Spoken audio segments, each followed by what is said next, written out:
and welcome on board the National Geographic Pristine Seas expedition vessel called the Ago. Now we are at a location about 4 miles away from the island of Vicumbia in the province of Maluata, where scientists standing by to launch one of their deep water cameras. They'll be left in the water for a couple of hours and then will be retrieved again after that. Okay? Well, it's good weather at the moment. The sea is calm and they thought best this is just the right condition to launch their cameras. Pretty interesting, being invited to be part of this leg of expedition. Very grateful and unprivileged, and I think one of the few lucky ones we have been invited to board the boat and to mingle and exchange ideas and contribute to the expedition in terms of local knowledge. Yeah. So stick with me and join me as we watch with interest what these lady scientists will do. So right now we're going to deploy deep sea cameras. So these are cameras that can actually go down thousands of meters deep. The one that we're going to put in the water right now, we're aiming for 2,000 meters depth. And we're going to put these cameras in and they're going to stay overnight. So they've got bait attached to them to attract animals. And they're going to stay there until tomorrow morning. And tomorrow morning, when we recover them, so after about half a day, they're going to come back up to the surface. We're going to recover them, and then we get to download all the video and actually see what's in the bottom of the ocean. All right, so what do you hope to see when it comes out? Hopefully we get to see lots of cool things like deep sea sharks, deep sea shrimp, all sorts of animals down there. It should be really exciting. What you're seeing down here is the underwater camera, which will be deployed very soon into the deep. We are somewhere in Vicumbia Island in the province of Maluata. So these are the scientists who are involved in this expedition work.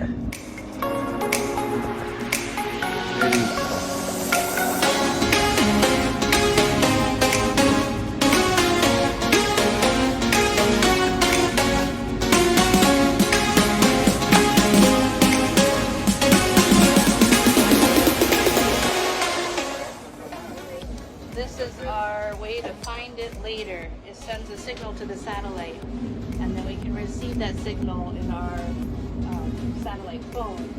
We also have a flag to find it, and a VHF beacon, which is like a radio chirp. And the lights also help us find it. Many ways we want to get this back. Many backups on backups. All right. So if it's in the deep and the light is flashing, would you be able to spot it from the surface? Yeah. So yeah, the flashing is telling us right now that it's searching for the satellite beacon signal. Yep. And as soon as it gets its coordinates, it'll start its mission. Okay. And then when it finishes its mission, it will come to the surface and flash again to say, "Here I am," just in case it comes at night. Hopefully it'll come tomorrow afternoon around lunchtime. Have you on some occasion, these underwater cameras, they get lost and you have to find it? Yes, actually, back in the Great Sea Reef, we lost one for about 4 or 5 days, and it was almost nothing short of a miracle that we found it again. We had one ping from our beacon to give us a coordinate 60 miles away, or 60 kilometers away, and somehow, with a little bit of math and a lot of eyes searching, we found it. But yeah, we try our best to get it back. Now the lights have stopped. Yeah, so the lights are now So now that it's found the signal? Yes, found its signal is starting to record. So you'll see the camera lens is open, the lights are on so that we can see in the deep. At 2,000 meters, there is no light. Yeah. So this is how we can see what's down there. And it'll cycle on for 1 whole minute, and then it'll turn off because things down there move very slowly. Yeah. And we want to make sure that we're down long enough to capture everything. So this guy's going to go down for about 14 hours. 14 hours. You okay? So between now and tomorrow. Yep. So I saw that you were going through the checklist. Yep. So everything is now confirmed, ready to go. The only thing that we need to do is put the bait can on. That's the last thing. And the reason why we're not putting it on right now is because it's just going to drip fish juice all over the deck. So.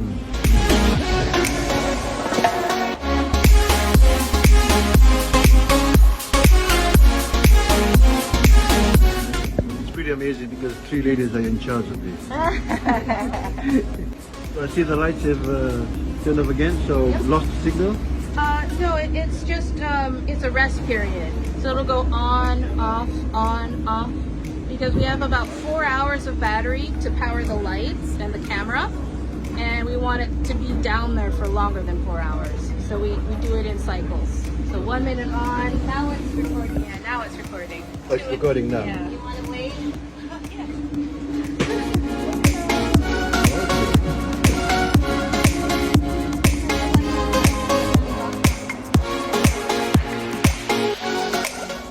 Is that the weight that's down there? Yeah, it's right there. 10 kilos of weight.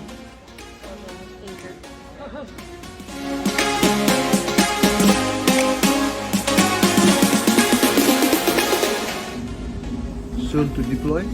Yep, so the ship is just, we're navigating to coordinates that we think should be the depth that we want.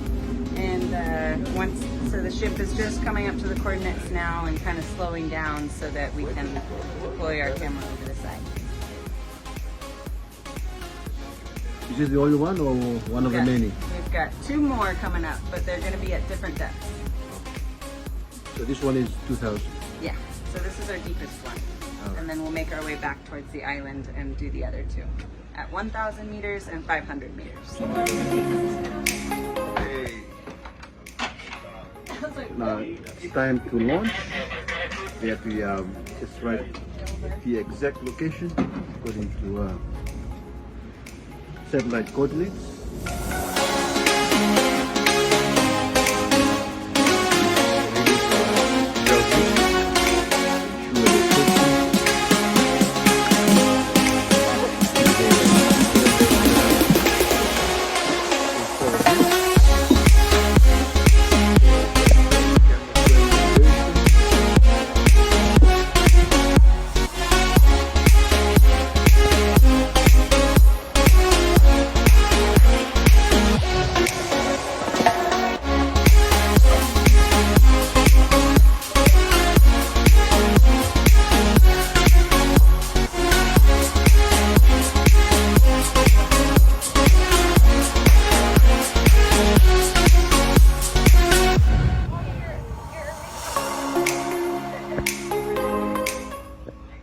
So it's gone now? Yeah.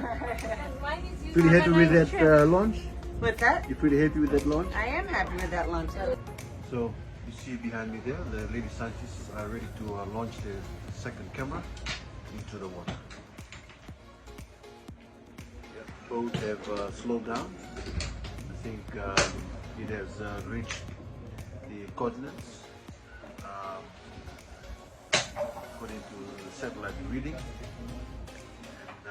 Yeah, we should watch these ladies do yet another very interesting, and they will definitely marvel us again. So that's the bait, huh?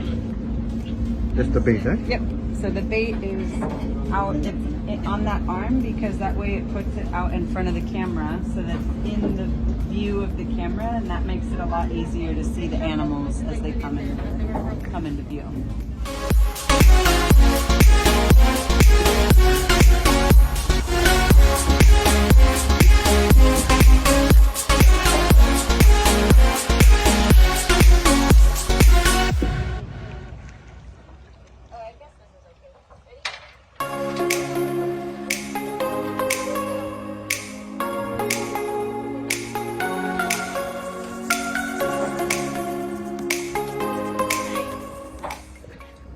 check the image, the videos on a software, an annotation software called Tater. And it's short for annotator. And then, so we'll play the images on our computer, or the video clips on our computer, and then it pulls up the animals that we see at that depth. So this is a deep water stingray, a Taki Raja, or two of them. And this was at about 2,000 meters. So what's the difference of, what's different about that stingray at that depth? Is it different from the usual stingray that people see? So certain animals are found at deeper depths. So when we drop the drop cameras, we usually drop 3 of them at 500 meters. We have 3 total cameras. 1 we drop at 500 meters, 1 we drop at 1,000 meters, and 1 we drop at 2,000 meters. And the videos that we collect from those different depth ranges shows us what animals are live in those depths. So this deep water stingray is usually found at deeper depths than, say, our 500 meter drop. Pristine Seas was invited to Fiji by the Fijian government to help support the tremendous amount of work that's already underway here in marine conservation. We're working alongside partners including WCS, Wildlife Conservation Society, and Blue Prosperity Fiji, and helping these organizations to fill in information gaps and hopes to provide a more complete understanding of the biodiversity here in Fiji and help the government of Fiji along with their current marine spatial planning process.